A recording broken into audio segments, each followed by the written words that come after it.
Good morning to you. I wonder what the sound is like. I had a few little sound issues occasionally with my phone, so I'll just wait and see if anybody wants to jump on, because I just felt called to share my own, always my own experience. Everything I share is my own experience, and I just wanted to share 11 ways this morning about how I dealt with severe anxiety. And if you've had PSTD, if you're an empath or a sensitive, and you pick up a lot of other people's energy, but on top of that, if you are in very stressful situations, and, you know, when I had 11 years old, I was diagnosed with, they didn't know what I was diagnosed with. I was actually ended up diagnosed with this new thing called glandular fever. I look back and I realise it was PSTD. So I wasn't actually diagnosed. Oh, hi, Clay. Tells me Clay's on. Lovely to see you, sweetheart. So although I'd had glandular fever, PSTD at 11, I had it again when I was 26 onwards for probably 20 years on and off. But when it was on, there were times in my life when it was debilitating. It was, I mean, I can't even find the words right now to share with you how horrific it was. And what happened, and I'm not here necessarily to share about the depth of trauma I went through whilst I was having these attacks of anxiety and panic attacks and PSTD.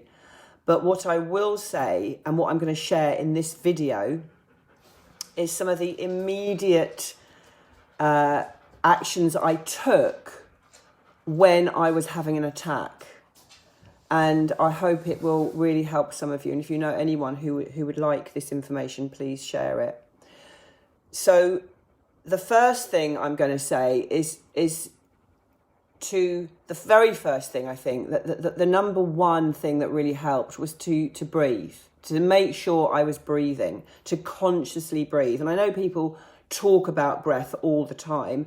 And sometimes when you hear the word all the time, you just start to sort of, it doesn't mean anything, but actually just to breathe, and to breathe fully and deeply. So breathe into your belly so that your belly gets bigger. And then breathe out. So the very first thing really is to start deepening your breath, because as you know, when you're having an anxiety attack, the breath will become very shallow, and it kind of feels like an emergency. Like there's this sense of emergency. So just to be able to breathe deeply, number one. The second thing to do is to begin to breathe in deeply with some kind of mantra. So I learned transcendental meditation. It was very, very useful to me. And the simplest way I'm going to give you, the simplest word I'm going to give you, is that as you breathe in, you're going to breathe in the word love. Just breathe in and just say to yourself, breathe in, and you breathe in love. You just say it in your head. And as you breathe out, you can just breathe out the word peace. So breathe in love, and you're just saying to yourself the word love, and breathe out peace. And I can assure you that I would get these attacks before going into a supermarket. Like I would drop the kids off at school, I would go food shopping, I'd start to get this anxiety coming up in me, sometimes very severe, and I would just sit in the car and I would breathe in. You know, this is really simple emergency stuff. Just breathe in peace, love, and breathe out peace. The third thing I recommend from my own experience is, again, this was often in the car. I would put on, well, it wasn't just in the car, it was actually at home as well. I would put on soothing music. Now, I remember sitting in my car and having classical music, and I never listened to classical music. I was a rock, punk, you know, heavy metal. We didn't quite have heavy metal then, it was called something else, but like just loud or very emotional music. I used to listen to The Cure and David Bowie, but to listen to music that is just very calming. I found that in my car, for about 1 year, I was just tuned into classical music, and that helped. And you can do that with your deep breathing, with your inhale, love, inhale, peace. So that's the third thing, is listen to very, very relaxing music. The fourth thing is in the emergency, is to speak kindly to yourself. Be kind, as if you were dealing with somebody else. So you're kind of stepping outside of yourself, which I'm going to use as the fifth thing. So you just tell yourself, I love you. It's like you are speaking to you as a baby. I love you. I care for you. I cherish you. You are so worthy. It's okay. You're going to be okay. It's all right. And just talk to yourself, like out loud. Talk to yourself like you're talking to a baby. I love you. It's okay. I adore you. And you can stroke yourself as well. Like, these things work. Like, when I say they work, they were immediate relief. And if you are an empath or a sensitive, and you know what I'm talking about, and you will know what I'm talking about, and you have been in that state, because so many people, my family didn't get me, people around me didn't quite understand what I was going through. So it can be quite lonely. We didn't either have things like blogs and that in those days so much. So the information wasn't there. There's lots of information now, but I just wanted to share what my immediate strategy was for meeting that place when I was feeling quite desperate, and like I was going to just crack up, I suppose you could say.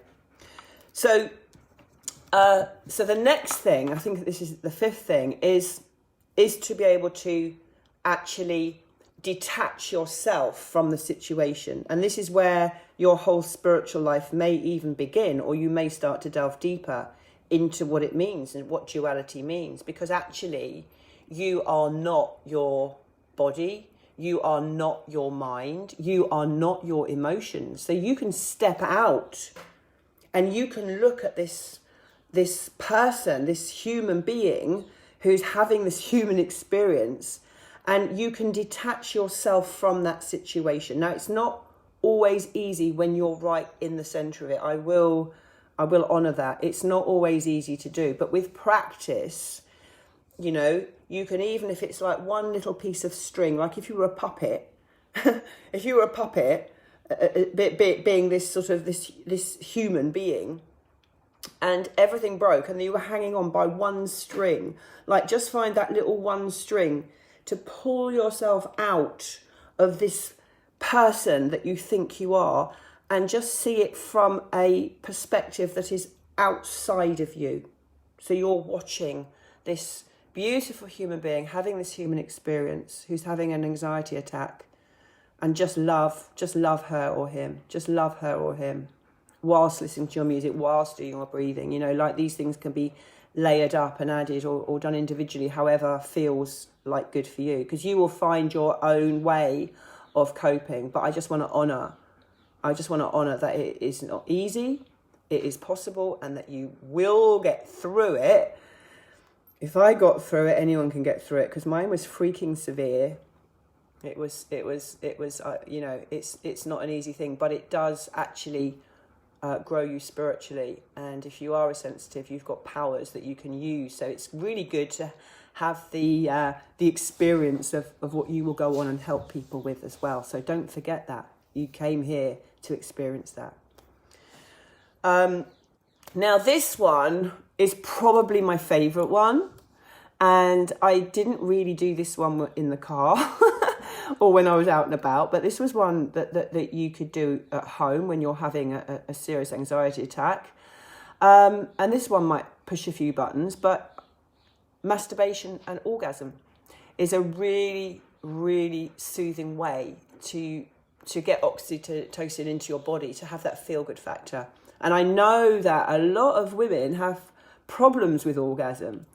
And that's a whole nother topic that I love to support women with, because actually that is the life force energy that you have. And, you know, very often when I'm talking with a client, I can feel that their life force energy is low, is weak. And orgasm, you know, creative life force energy, kundalini, Shakti, whatever you want to call that energy, is your life force. And when you are not able to connect to that orgasmic energy, and it's not, and I've said this so many times, it's not about sex, it's not about pornography. That's all real shadow side. That's what we're moving away from. That is not going to serve you. That's going to become addictive. But to connect to sacred sexuality, to your orgasmic body without any shame, and there's a big one there. You've got to let go of the shame if that's you. If you're, you know, maybe if you're an older woman who's been brought up in the society where all this was very shameful, as I know it is in my generation, but also what I'm hearing about the younger generation too. There's so much in that whole subject, but give yourself permission to masturbate, self-pleasure. I prefer the word self-pleasure, and to have an orgasm. And the chemicals released in your body from that orgasm, I promise you, if you're able to do that, will literally take you out of that moment of anxiety and really give you a breather. So that's a really lovely one to do. And I highly recommend self-pleasure and orgasm for many other things as well. I'm trying to be very organised here and give information in a more structured way, because I'm not a very structured person. I'm very much in the flow of the feminine.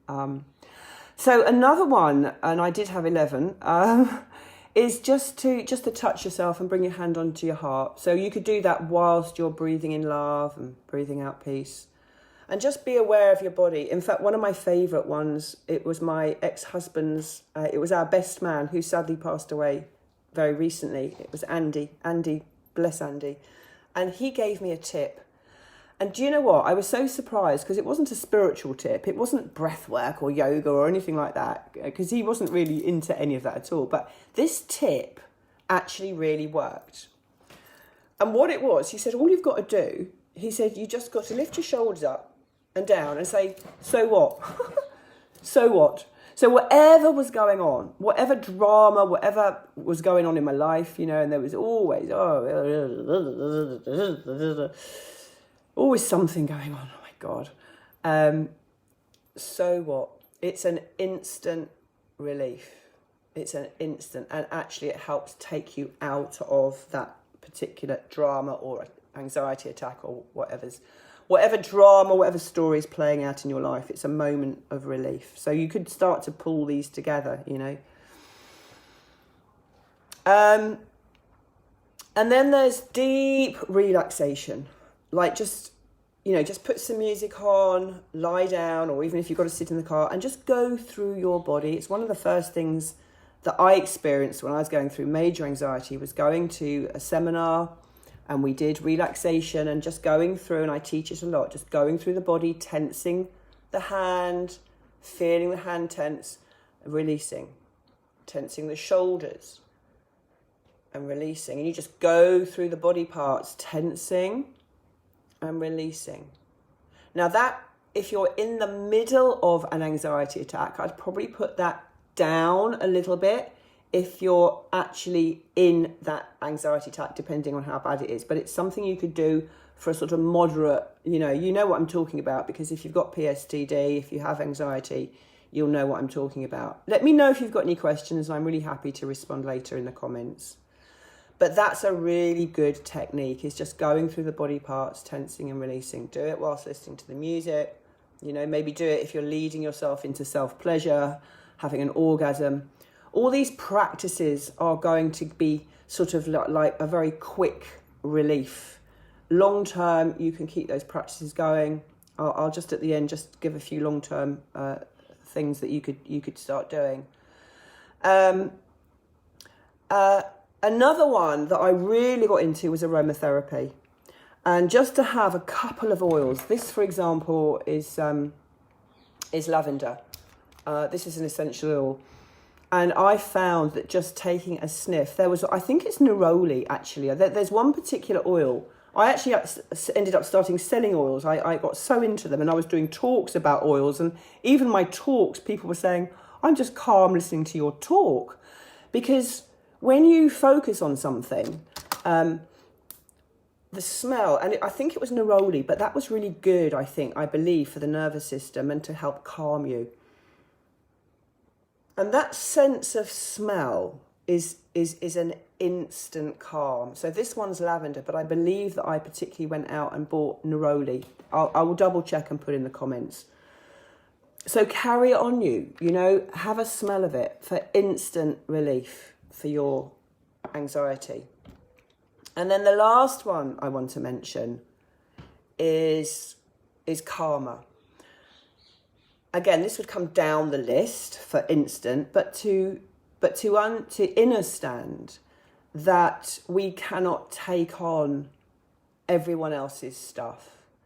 And, the first thing that comes to mind was one of my things, one of many that used to come, was that my kids had lost their father to cancer and that they would never know their father. And that kind of haunted me a lot when I was feeling anxious anyway, like something would trigger my anxiety.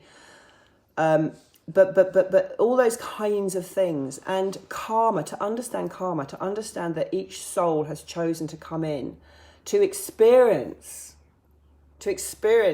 their lives as their soul contract. So that, my kids would have chosen that. I would have chosen what I chose. And that we are not responsible for other people's experiences through life. Is that we have to learn to let go.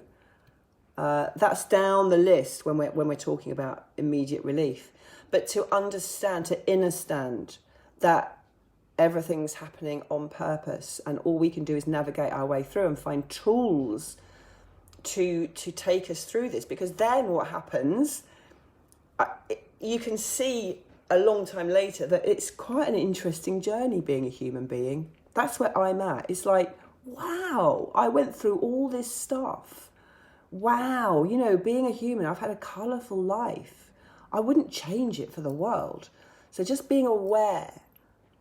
And, I used to get involved in people's dramas. I lived on a council estate and people had going through horrific breakups. People were losing children. I was taking on everybody's stuff. And if you are an empath, you will know what I mean. Because usually, very often, unless we're going to go back into childhood and all that, but just in the immediate, what's often triggered us is not always our stuff. It's very often what we're being surrounded with people around us, people in our lives. So it's being aware that each of us is responsible for our own story, for our own patterns, and that we cannot take on other people's stuff. Because as an empath, we do that way too much. So I hope that was useful. Just to finish, once you've got immediate relief and you want to start looking at how you can support yourself, I highly recommend yoga, whether you do that online, whether you do that by going to a class, but just practicing yoga, stretching. Be very careful with exercise, because I love exercise when I get into it. I love weights, and that can give you a high. But also, if you have PSTD and your energy is low, it can really trigger a reaction. And actually, exercise many times over my 20s, 30s and 40s triggered me into PSTD bouts, because I'd have bouts of PSTD. Very often, obviously, triggered by stress. But then I would use exercise. And it was great for the first 2 or 3 weeks. And then, week 4, week 5, I would find I had PSTD again. So I don't always recommend high intensity weight training or aerobic training or exercise. I used to do that spin class sometimes. And it would actually trigger an anxiety response. And I'd end up having PSTD for a couple of months. So over the years, when I got into my 40s, I started realising what my triggers were. So be aware of what your triggers are. Walk in nature, barefoot. We can't always get the sunshine, especially in this country. But walk in nature, barefoot if you can. Just ground yourself. And also to be aware of your thoughts. Finally, be aware of what you're thinking. So one of the things I used to teach people on my mentorships and courses was just to, even put sticky notes around what am I thinking, and just be aware of what you're thinking. Because as I said earlier, you know, you're not your thoughts, you're not your emotions, they're not you.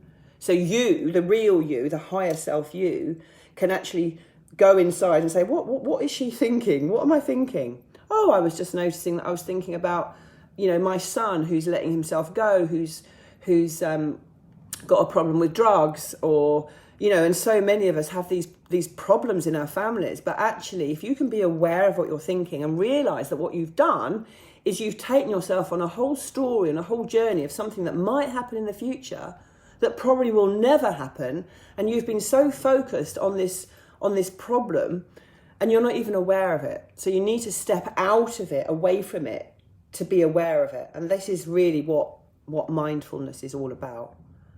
So yeah, finally, I would say learn mindfulness. Learn mindfulness. I often teach mindfulness online. I love teaching mindfulness. It's very simple.